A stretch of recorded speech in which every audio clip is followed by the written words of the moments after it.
In this video, we'll fill out an Indiana last will and testament, step by step, with a sample person, Anna Baker. You can fill yours out free at FormsPal. This is general information, not legal advice. Start with you, the person making the will, the testator.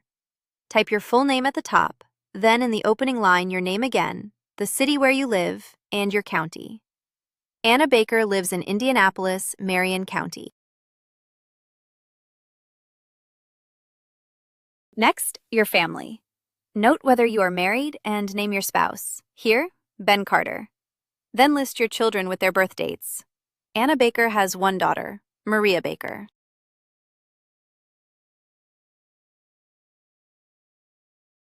Now the heart of the will. Who inherits? Name each beneficiary and what they receive.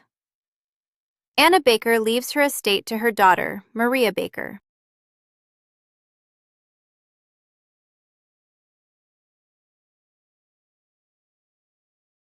If you have minor children, name a guardian to raise them if both parents are gone, and an alternate.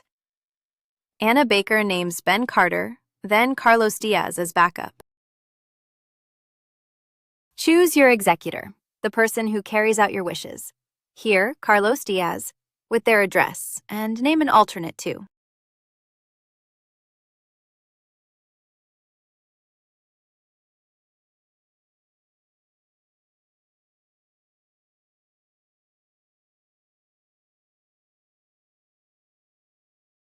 Hey there, and welcome back. Today we're walking through what it takes to execute a last will and testament validly. So let's get into it. First, the testator, that's the person making the will, needs to sign the will. Now, if the testator can't sign personally, that's okay. Someone else can sign the testator's name, but only at the testator's direction, and only in the testator's presence. So that proxy signer has to be right there in the room. Last, sign your will. Print your name, then the city and state where you sign. Your witnesses sign too. Here, Devin Lee and Priya Shah.